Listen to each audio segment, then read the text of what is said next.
All right, so let's look at how we can find the approximate area under the curve. We've done some properties with integrals, but let's look to see if we can give an estimate. That what if it's not something we can do with geometry that are straight lines? What if we have curves? So we're going to use Riemann sums. Now Riemann is the name of a dude that said, hey, I have an idea. So let's look. Find the approximate area of the region lying between the graph of x squared and the x-axis between 0 and 1. So notice that picture is drawn. Obviously, if you don't have the picture drawn, you would have to do that. And what did he say? He said, okay, let's use 4 equal subintervals. So when you think Riemann, I want you to think rectangles, because he said let's just put some rectangles within that curve, and we're going to use that to approximate the area underneath the curve. Now, if you look at your notes, there's actually, we're doing 3 different problems in one, that it asks you for a right sum, left sum, or midpoint sum. So you have to know which is, in the problem it will say that as well. But for whatever one you're doing, the first thing, you're going to find the width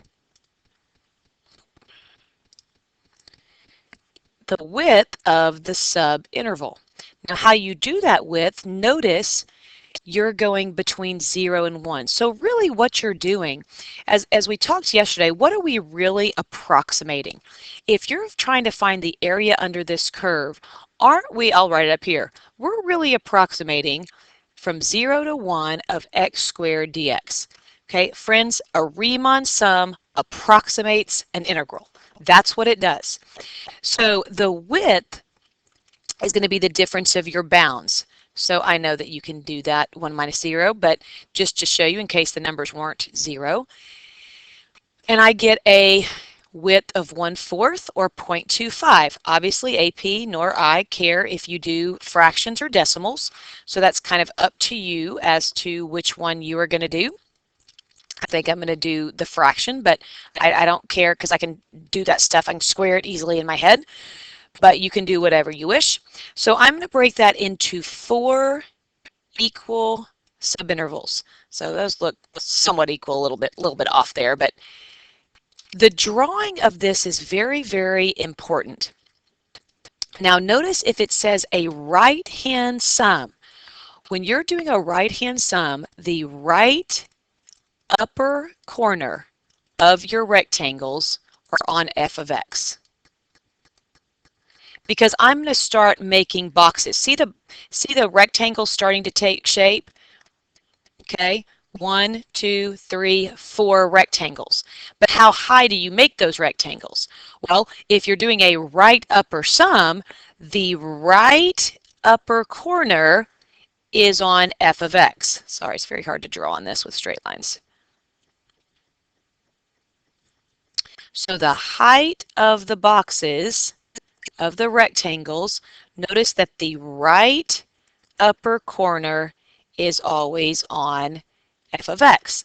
And so Riemann said, well, if you want to approximate the area under the curve, just do some rectangles and find the area of those rectangles, and that's going to be an approximation.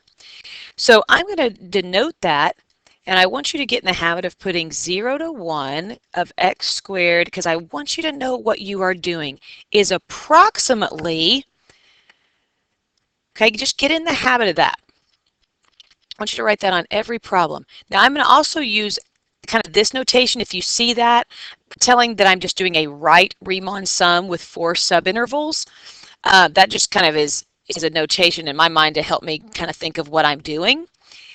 And well, let's think about that. If I ask you to find the area of this, I'll just call this rectangle number 1, you would say, well, it's, this times this. And so let me put the labels on here. When I broke those into, I should have labeled those already. When I broke those into the width of 0.25, I could label those x values. So, excuse me. So the area of that first rectangle, well, the width would be 1/4. And are you with me that what is the height? The height would be f of whatever f of 1/4 is. So this first time I'm going to write this out. Plus, now let's think about rectangle 2. Well, isn't the width also 1/4? But that would be f of 1/2. Rectangle 3, 1/4, f of 3/4. And then rectangle 4, you have a width of 1/4. And the height of that would be whatever f of 1 is. And that's the right Riemann sum. Now let's get that value because, again, this is a hard thing because sometimes I've seen it on multiple choice, sometimes I've seen it on free response, sometimes I've seen it on calculator. So you kind of have to take it for what it's worth, but and kind of do whatever you have there. I'm going to pretend like this is on a non-calculator part, and it's multiple choice where they actually give you, you have to find the number. So you need to practice that. Now, are you in agreement that each of these guys have a 1/4? So I actually like to pull that out in front. It kind of makes it easier for me. Now, when I say f of 1/4, how do I get that? Well, remember that f of x is x squared. So f of 1/4 would be 1/4 squared. That's something I can do in my head very easily. F of 1/2 would be 1/4. F of 3/4 would be 9/16. And f of 1 squared would be 1. And again, if I had to get this on multiple choice, let's see, let's do a common denominator of 16. So that would be 16. I'd make that a 4, 9, and 16 over 16. What is that, 20, 30 over 16? I can reduce, of course. 1/4 times 30 over 16. And doing a little bit of reducing, that'd be 215. I get an answer of 15 over 32. And this integral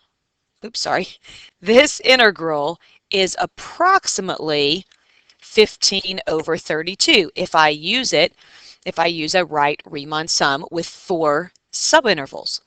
Now, looking at your picture, would you say this is an overestimate? Again, when you approximate, you always have to talk about over or underestimate. Would you say this is an over or underestimate of the actual area? Well, hopefully your picture kind of tells you. If you're trying to find the actual area under the curve, this is taking into consideration some area that's not even under the curve. So this would be an overestimate. Now let's look at a left sum. Now pretending that I was doing this from scratch, so same question, I'm approximating the area of that integral between 0 and 1 using 4 equal subintervals, but instead it said a left-hand sum. Well, again, the width, I still would do 1 minus 0 over 4. That doesn't change. I would get my width of 1/4. So I would break that into equal. I never can do it equal. My drawings aren't great ever, as you know.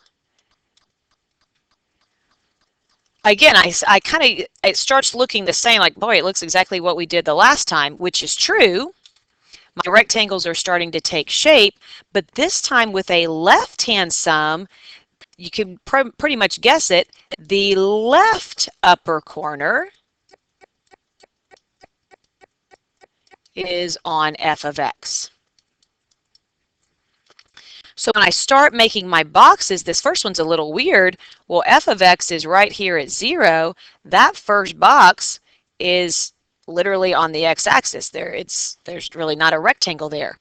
But the left upper corner is on f of x. I don't know how hard it is drawing on this little thingy.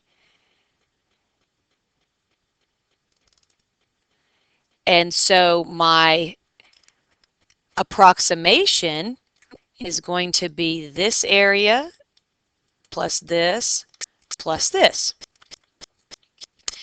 And so when I do that integral with a left sum, now I'll be honest, if I have equal subwidths, you know, subintervals, back up here, this first time I wrote it out separately like this. If I have a common width, I like to pull that out from the beginning, and I think you're okay with me doing that. Hopefully that doesn't confuse you. I pull out the 1/4 from the very beginning and say, okay, what will my 4 heights be? Now I know that you're like, do you have to put f of 0 because that's 0? No, but again, I'm doing it for the first time so that you see that I am doing 4 rectangles. It's just one of them happens to have a height of 0, and so it looks like I'm only adding up 3, because it's like, well, if you do 4 subintervals, you should be adding up 4 rectangles. Well, that's true, but one of them could have a height of 0, so it looks like you're just doing 3. So I have 1/4. Once again, to get these values, I'm plugging into x squared. So that one gives me 0, so I won't bother writing it here. That would be 1/16 plus 1/4 plus 9/16. And once again, I can get a common denominator, which you can do pretty quickly. That'd be 1/16 plus 4/16 plus 9/16. So what do I have? What is that? 10, 14/16. 14/16, that's 7/8 times the 1/4. And I get an answer that this integral is approximately 7/32. And clearly you can see in this one, if I ask you for, is it an over and under estimate? Well, there's a lot of area under the curve, here, here, here, here, that I'm not taking into consideration. So this is going to be an underestimate.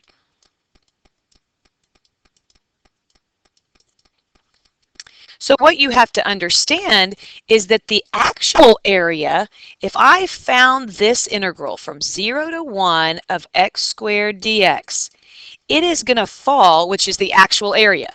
Okay, this is the actual area. If I found, and yes, eventually we are going to figure out how to get the actual number. But the actual area is going to be somewhere between 7/32 and 15/32. Those were our two estimates, but the actual answer is going to be somewhere in between there. Now let's think for a second, just as we understand this Riemann sum, what would, notice there's a pretty big gap, I mean, between 7 and 15. What could I do to make that approximation better? In other words, if I could tighten in on kind of the error of my approximation.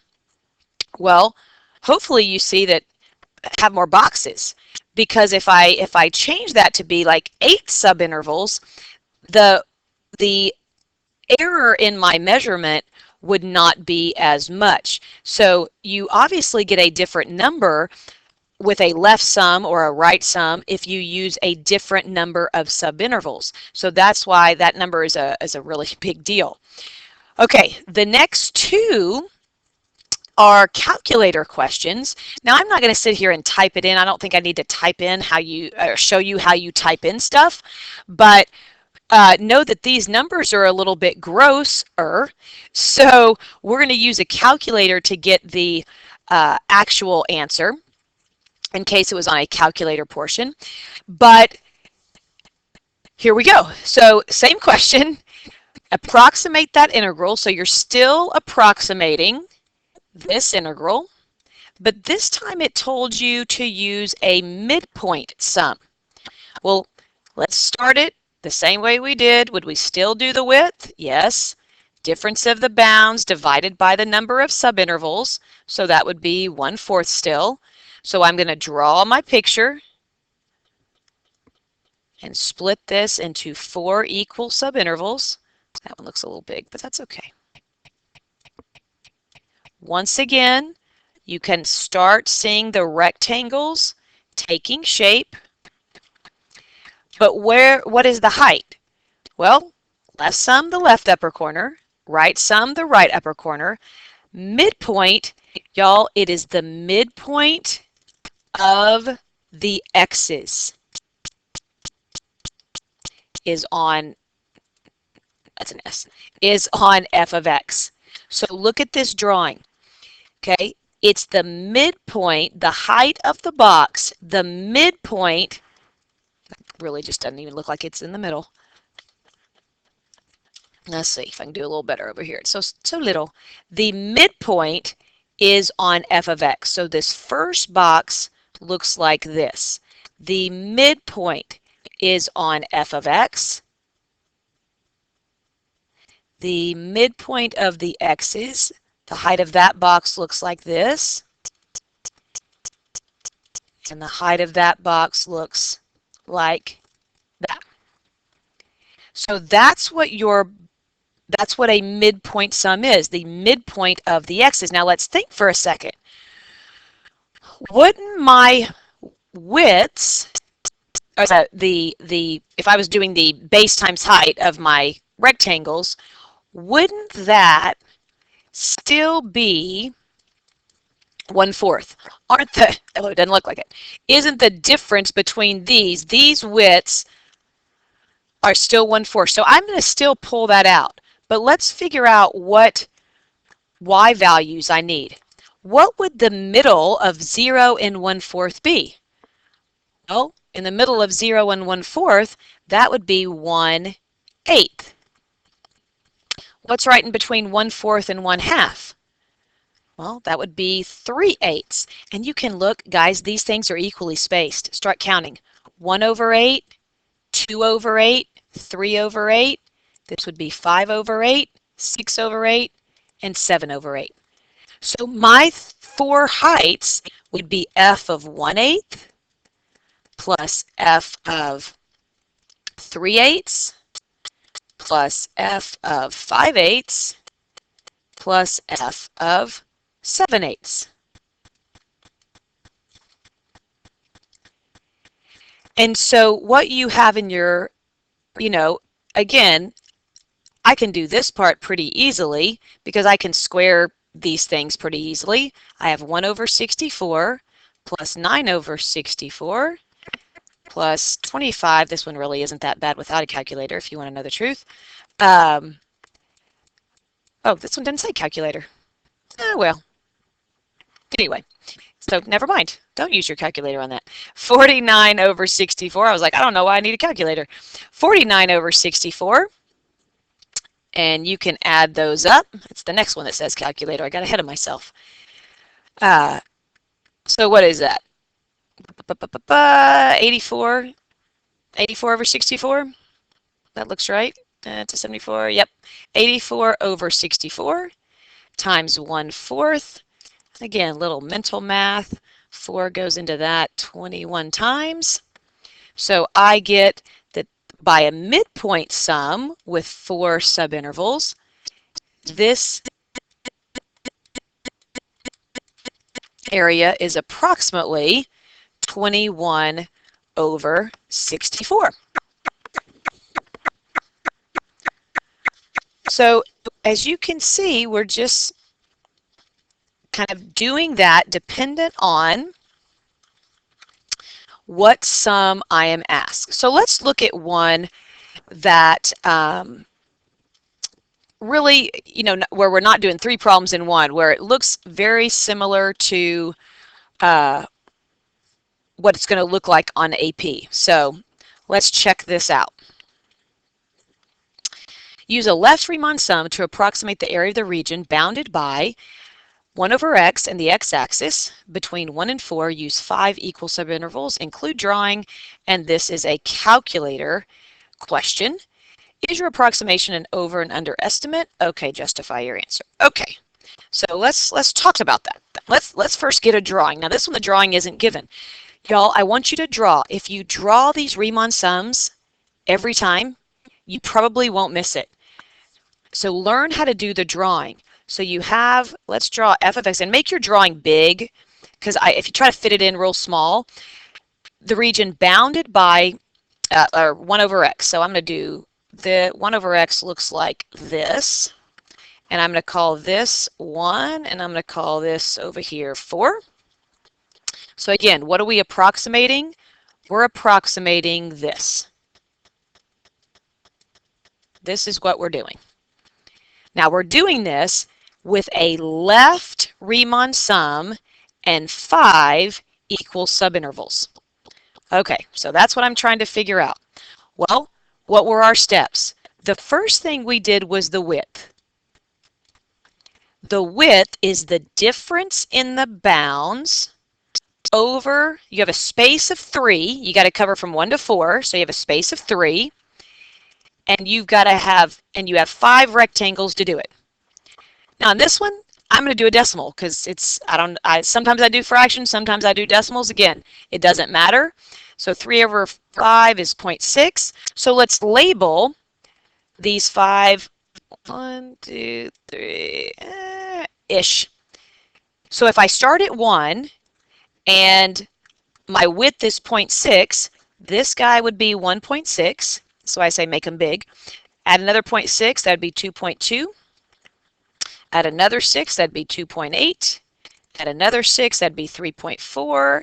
Add another 0.6, I do get to 4, so I know I'm on the right track. Now, the left hand sum, the left Riemann sum. So my left upper, that's just hideous. The left upper corner of my boxes are on f of x. And I am going to find the area of these 5 boxes. So I'm going to approximate that area with a left sum of 5 subintervals. Well, does this have a common width? Yeah. The common width was 0.6, so the base of all those boxes is 0.6. So let me take that out. Now, instead of writing f of, okay, I could do f of, but this equation is so simple. It's 1 over x, so it would probably be better for me. You can skip that step of f of. You can do it in your head. Look at your picture. Sweet friends, what is the height of that first box? Well, it would be whatever f of 1 is. Can you do that in your head? Yeah, 1 over 1 is 1. So put a 1 there. Plus, what is the height of this box? Now, I'm not saying that's something you know in your head. This is a calculator part, but isn't it 1 over 1.6? Yes. Plus 1 over the height of the next box would be whatever f of that is, 1 over 2.2. Plus 1 over 2.8 plus 1 over 3.4. Now, I hate to say it, but a lot of times when people plug this in, this one, they forget to type that in for some reason. So type it in your calculator just like this. Again, you can use the fraction, you can make sure you have it right, but get a value there and practice that. See if you get the same number I do. And what you would get was this integral is approximately, hopefully you got 1.638. Remember, we go to 3 decimal places, and so that would be my approximation. Now, remember, again, with free response, and we'll talk about this a lot more when we get to AP, to be honest, in free response, you can leave it just like this. You don't even have to get the value and type it in. They would give you full credit for that. But assuming it's on a calculator part of multiple choice and they get an answer, of course, you got to, figure out how to get the right answer. So it all depends on where it's at. Now, the next question says, is your approximation an overestimate or an underestimate? Well, if you draw, you're going to know the answer. I mean, look at your picture. It's an overestimate. Now, let's look back. Let's look back on the other side. This was a left sum, and we got it to be an overestimate. Flip your paper back over. The left sum, excuse me, we got this to be an overestimate. Go to the one on the front. The one on the front, the left sum was an underestimate. So what made the difference? Why did one time the left sum was an overestimate and the right sum, and then the other time the left sum was an underestimate? What does it depend on? So remember, we've got to prove. We can't just say, oh, look at my drawing. They don't look at drawings. Why is it that it's an overestimate? What is it dependent on? So here's what I want you to write. Okay. Approximate, or let me say Riemann approximations.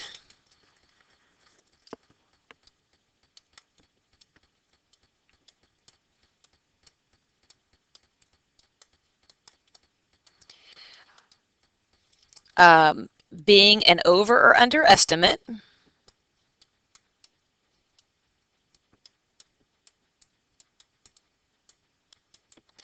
depends if f of x is what? It depends if f of x is increasing or decreasing.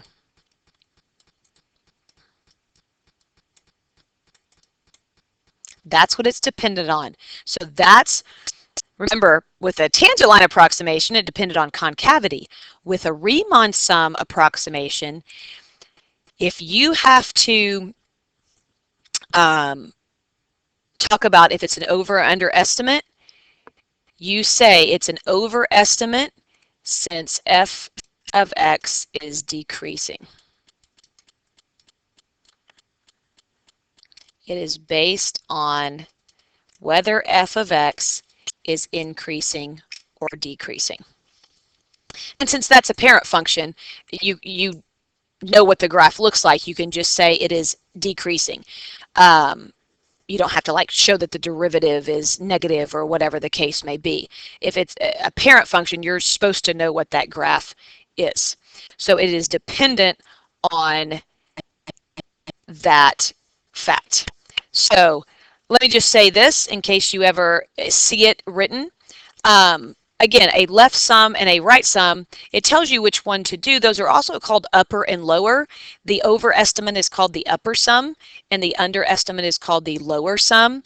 Again, dependent on which one, if your function is increasing or decreasing. If they say find the upper sum, you have to figure out which one that's going to be, the left or the right Riemann sum. But I will say usually I don't use those words a lot or write the problems that way. I usually use the words right and left. But I just wanted you to hear that. So there you go. Practice those Riemann sums. And when I say Riemann, you think rectangles. Okay? And remember that a Riemann sum approximates an integral, a definite integral. That's what it does. All right, peace out.